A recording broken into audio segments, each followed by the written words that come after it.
Hi guys, मेरा नाम है साहिल खन्ना और आज की वीडियो शुरू करते हैं। सबसे पहली न्यूज है एलॉन मस्क की।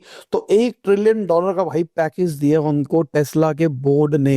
ये एक दिन का नहीं है, टारगेट रखा गया है। अगर वो माइलस्टोन अचीव किया जाता है 10 साल के अंदर तो $1 ट्रिलियन इनको मिल सकते हैं। To be precise $975 billion. बहुत बड़ी बात है भाई ये। हम यहाँ पे रूल रखा गया है टेस्ला की जो मार्केट कैप है $9.5 ट्रिलियन तक पहुंच जाए। 1 मिलियन रोबो टैक्सी डिप्लॉय कर चुके हो और 1 मिलियन ह्यूमनॉइड रोबोट ये बना चुके हो। अगर ये नंबर अचीव होगा तब इनको ये वाला पैसा मिलेगा। इससे पहले भी एक माइलस्टोन रखा गया था जो कि इन्होंने पूरा कर लिया था, जिसके इनको $50 बिलियन मिलने थे। फिर कोर्ट ने इनको रोक दिया और कहीं ना कहीं उसके बाद में एलॉन मस्क का इंटरेस्ट चला गया था टेस्ला से और टेस्ला एकदम डाउनफॉल की तरफ जा रहा था। तो क्या अब एलॉन मस्क को ये लुभावना ऑफर देके वापसी लाया जा सकता है? Wait and watch. बाकी डोनाल्ड ट्रम्प इंडिया के साथ में एक बहुत बड़ा कलेश कर सकते हैं। कहा जा रहा है कि यूएस कंपनीज को इंडिया में जॉब्स आउटसोर्स करने के लिए रोका जाएगा। इसका मतलब ये है जितनी भी सॉफ्टवेयर इंडस्ट्री वाली कंपनीज है सब की सब तबाह हो जाएगी, तबाह लिटरली तबाह हो जाएगी। अब इसमें यूएस की जो सपोर्टर है वो कह रहे हैं कि भाई अच्छी बात है, यूएस में नौकरी जनरेट होगी वगैरह वगैरह।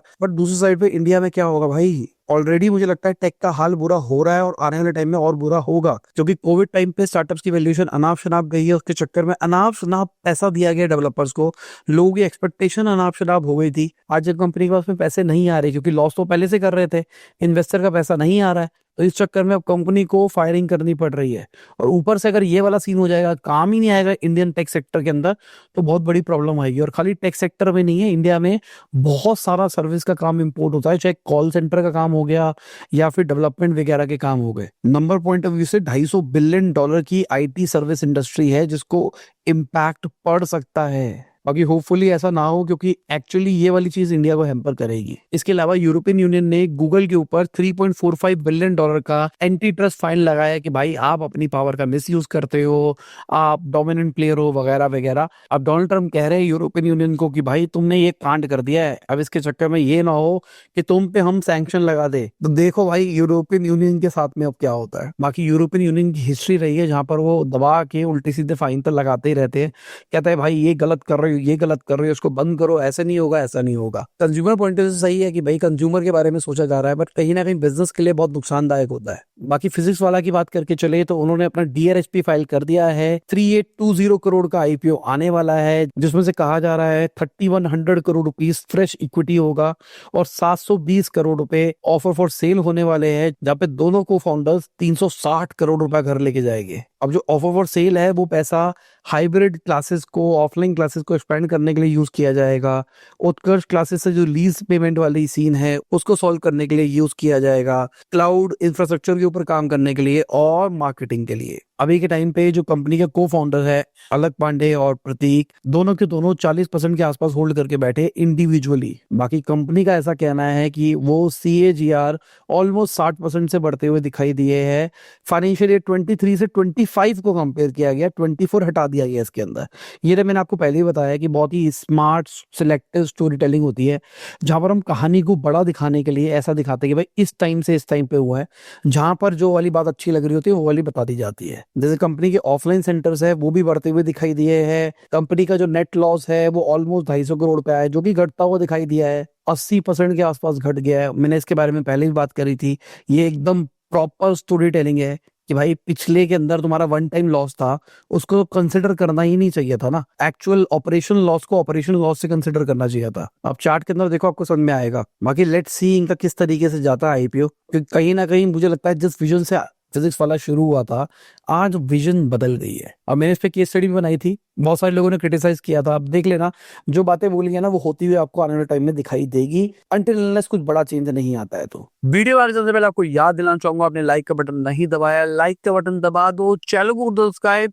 मैं ऐसे ही डेली बिजनेस न्यूज आपके लिए लाता रहता हूँ। और बाकी भाई हमारा वाइब मार्केटिंग कोर्स के ऊपर अभी ऑफर चल रहा है, लिंक इन डिस्क्रिप्शन, जाके लैंडिंग पेज पढ़ लो। एक चीज क्लियर कर देता हूँ, आपको इंस्टेंट एक्सेस नहीं मिलेगा। आपने पेमेंट करी रेजर पे से, हमारी टीम मैनुअली उसके बाद आपको ऐड कराएगी। वर्किंग आवर्स, वर्किंग डेज के अंदर ही कर पाएंगे। इनिशियल टाइम पे प्रॉब्लम आ रही है क्योंकि भाई पीछे से जिस प्रोवाइडर के साथ हम काम करते थे वो बंद हो रहा है। जैसे ही हमारा ऑल्टरनेटिव रेडी हो जाएगा डिस्काउंट खत्म हो जाएगा। बाकी लिंक दे दिए डिस्क्रिप्शन के अंदर, प्रॉपर पढ़ लो। मार्केटर्स के लिए, सबके लिए नहीं है। मार्केटिंग समझ में आनी चाहिए किसी को, तभी आपका लेवल अप होगा। मैंने ये सिखाया है कि किस तरीके से एक मार्केटर एआई का यूज करके अपना लेवल अप कर सकता है। बाकी ओला इलेक्ट्रिक की बात करके चले तो ऑडिटर ने इन्वेंट्री लैब्स के बारे में बात करी है, कुछ फ्रॉड के बारे में बात करी है। कंसर्निंग न्यूज निकल के आ रही है भाई बहुत सारी ओला इलेक्ट्रिक के साथ में। सबसे पहले कहा जा रहा है 1 करोड़ के आसपास का सस्पेक्टेड फ्रॉड है, जहां पर माल को शायद इधर से उधर गायब कर दिया गया है। इसके अलावा कंपनी ने फरवरी में बोला था हमने 25,000 गाड़ियां बेच दी है। उसके बाद में जब वाहन पोर्टल से डेटा देखा गया तो 8600 का ही था। इसके बाद में इनके ऊपर इंक्वायरी बिठाई गई। बात निकल के आई कि भाई 25,000 व्हीकल की हमने बुकिंग कराई है, हमने बेचा नहीं है। रेवेन्यू तो हम तभी रिकॉग्नाइज करते हैं जब रजिस्ट्रेशन हो जाती है, डिलीवरी हो जाती है। तो बहुत सारी चीजें ओला इलेक्ट्रिक के साथ निकल के आ रही है। लेट्स सी इनका फ्यूचर कैसा जाता है। बाकी ओयो वालों ने 200 करोड़ का प्रॉफिट रिपोर्ट किया है Q1 के अंदर, और कहीं ना कहीं भाई एकदम ओयो बदल सा गया है। मैंने पहले भी बोला है कि भाई ओयो स्टार्टिंग में बहुत अच्छा था, बीच में कुछ खराबी चीजें होती चली गई। उसके बाद में जो इन्होंने घंटे के हिसाब से होटल वाले बिजनेस मॉडल को स्केल किया है, भाई कहीं ना कहीं बिजनेस बढ़ता हुआ दिखाई दे रहा है, इंप्रूव होता हुआ दिखाई दे रहा है।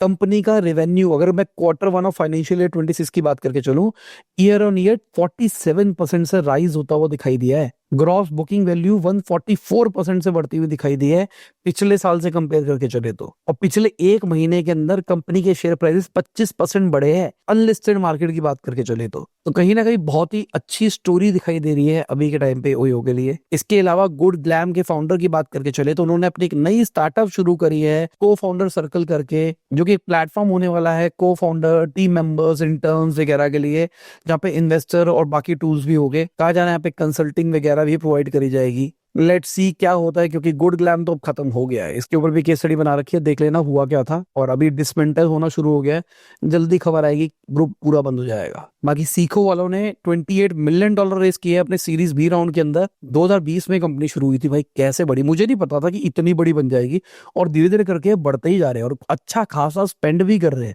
इनकी एड्स भी दिखाई देती है, बहुत कुछ दिखाई दे रहा है। Good for them. पर मुझे नहीं पता नंबर पॉइंट ऑफ व्यू से क्या सब कुछ सही जा रहा है या फिर नहीं जा रहा, क्योंकि मार्च 2024 का जो डेटा निकल के आया था, रेवेन्यू 11.5 करोड़ का था, जहां पर 4.6 करोड़ का लॉस था। अब लेटेस्ट नंबर आने दो फिर बात करेंगे। बाकी सिटी मॉल की बात करके चले तो उन्होंने भी $47 मिलियन रेस करे हैं अपने सीरीज बी राउंड के अंदर, जिसमें से $41 मिलियन इक्विटी में रेस किया गया है और बचा हुआ $6 मिलियन डेट की फॉर्म में रेस किया गया है। कंपनी की वैल्यूएशन फ्लैट ही है, जिस वैल्यूएशन पे पहले रेस किया गया था 316 से 320 के बीच में, उसी के ऊपर ही किया गया है। बाकी इनके ग्रॉस रेवेन्यू की बात करके चले तो 23% बढ़ता हुआ दिखाई दिया है, बट इनके लॉसेस भी 10% बढ़ते हुए दिखाई दिए है। इसके अलावा ब्लू टोकाई कॉफी की बात करके चले तो 220 करोड़ रुपया इन्होंने ब्रिज राउंड के अंदर रेस किया है। और कहीं ना कहीं भाई ये मार्केट में ना ट्रेंड में आ गए हैं, कहीं ना कहीं इनकी बातचीत अच्छी खासी होने लग गई है। क्या ये इंडिया का स्टारबक्स टाइप की पोजीशनिंग करने की कोशिश कर रहे हैं? मैंने इनकी कॉफी नहीं पी है, जिन्होंने पी है कमेंट सेक्शन में बताना आपका एक्सपीरियंस कैसा रहा। बाकी कंपनी का टारगेट ये है कि 800 स्टोर्स तक वो लेके जाएंगे, 2000 करोड़ का रेवेन्यू रिपोर्ट करेंगे 2029 तक, जो कि पहले 1000 करोड़ के ऊपर था, और 2027 के अंदर 100 करोड़ का एबिटा भी रिपोर्ट करने का बात कर रहे हैं। इसके अलावा अर्बन कंपनी की बात करके चले तो 187 करोड़ का उनको लॉस होने वाला है इंस्टा हेल्प से, जो वो इंस्टेंटली मेड घर पे भिजवा रहे हैं। अभी मार्केट बन रही है, इस चक्कर में भी लॉस करा जा रहा है। इसके चक्कर में कहा जा रहा है अर्बन कंपनी को फाइनेंशियल ईयर 26 के अंदर 100 करोड़ का एबिटा लॉस देखना पड़ेगा। और इसका रीजन ये है कि जो इंस्टा हेल्प है शायद वो 2027 तक, फाइनेंशियल ईयर 27 तक भी सही होता हुआ दिखाई नहीं देगा, मतलब प्रॉफिटेबल होता हुआ। बाकी मुझे बताओ यार, ये मेड वाली सर्विसेज है, क्या वो सही होती है या नहीं होती है? बहुत सारी स्टार्टअप्स आ गई है ना कि मेड बुक करा लो, खाना भी बना देगी, सफाई भी कर देगी, ये भी कर देगा, वो भी कर देगा। क्या वो सही होती है? सही खाना बनाती है, सब कुछ सही होता है या नहीं होता? किसी के पास है तो कमेंट सेक्शन में एक्सपीरियंस बताना है मुझे। इसके अलावा वेदांता ग्रुप ने जेपी एसोसिएट को खरीदने के लिए अडानी ग्रुप से ज्यादा पैसा बिड कर दिया भाई, ऑलमोस्ट 500 करोड़ बिड किया गया है। अब इससे वेदांता ग्रुप की एंट्री हो जाएगी सीमेंट इंफ्रास्ट्रक्चर सेक्टर के अंदर, जहां पर उनकी पहले कोई भी प्रेजेंस नहीं थी। लेट्स सी क्या करते हैं, क्योंकि माइनिंग में भी है, स्टील में भी है, मेटल्स में भी है, अब सीमेंट में भी आ जाएंगे। इसके अलावा फॉरेन इंस्टीट्यूशनल इन्वेस्टर्स की बात करके चले, सितंबर के पहले महीने में ही 12,257 करोड़ बेच दिया गया है भाई। अगस्त के अंदर ऑलमोस्ट 35,000 करोड़ था ये नंबर। इसका रीजन वही कहा जा रहा है कि भाई इंडिया की मार्केट प्रीमियम पे है, बाकी मार्केट जो इमर्जिंग मार्केट्स है वो हमसे बेटर है, तो इसलिए सारे के सारे जो FIIs है वो वहां पे जा रहे हैं। बट इसके और भी रीजन हो सकते हैं ना, जैसे अगर आप ऑटो डीलर्स की बात करके चले तो अभी जो नया जीएसटी रूल आया है उसके अंदर सेस नहीं है एक्सपेंसिव गाड़ी के ऊपर, अब कंप्लीटली जीएसटी आ गया है। पहले जीएसटी होता था उसके ऊपर सेस होता था जिसके चक्कर में ऑलमोस्ट 50% के ऊपर महंगी गाड़ियां पड़ती थी। बट अब जीएसटी आने के बाद में जो सेस है वो वापसी नहीं मिलने वाला, गवर्नमेंट कह रही है अब भूल जाओ।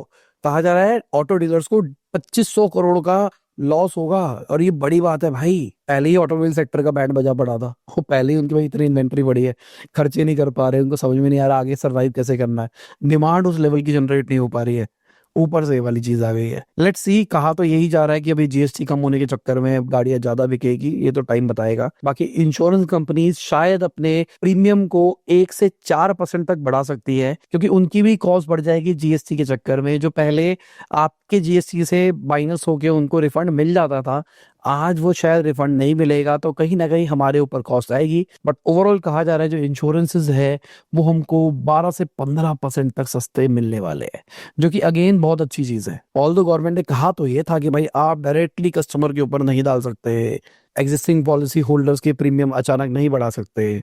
लेट्स सी क्या होता है। बाकी सेबी की बात करके चले तो वो इन्वेस्टिगेशन बिठा के बैठे हैं 10 और ट्रेडिंग कंपनीज के अंदर, जिसके अंदर मिलेनियम मैनेजमेंट, जंपिंग ट्रेडिंग भी है। इससे पहले जेन स्ट्रीट वाले फंसे थे, उनको रिस्ट्रिक्ट कर दिया गया था मार्केट से, उसके बाद उन्होंने पैसा डाला एस्क्रो अकाउंट के अंदर, उसके बाद वो ट्रेडिंग कर पा रहे हैं, फिर उन्होंने सेबी के ऊपर केस डाल दिया, अब सेबी औरों के ऊपर भी इन्वेस्टिगेशन बिठा रही है। और कहीं ना कहीं मैनिपुलेशन तो चलती है मार्केट में, सबको पता है कि भाई ऑपरेटर्स मार्केट बढ़ा के बैठे हैं इस टाइम पे।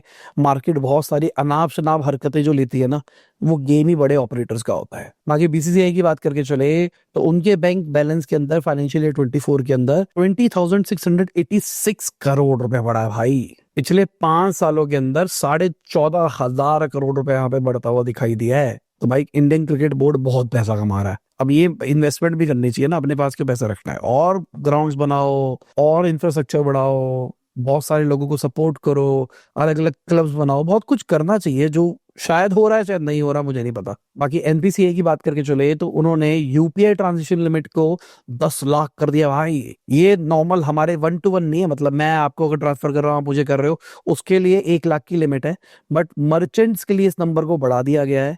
अगर कैपिटल मार्केट की बात करके चले तो 10 लाख कर दिया गया है, इंश्योरेंस 10 लाख चला गया है, ट्रेवल के लिए भी 10 लाख गया है, क्रेडिट कार्ड बिल 6 लाख पे चला गया है, कलेक्शंस की बात करके चले तो 10 लाख पहुंच गया है, बिजनेस मर्चेंट की 5 लाख की लिमिट कर दी गई है, डिजिटल अकाउंट ओपनिंग 5 लाख, तो बाकी बहुत सारी चीजें करी गई है, अच्छा लग रहा है देख के। बाकी मुझे लगता है P2P में भी लिमिट बढ़ा दो यार, 1 लाख बहुत कम होती है कई बार, क्योंकि अब तो मैं सैलरी भी यूपीआई से देने लग गया हूँ, फंस जाता हूँ कई बार ना।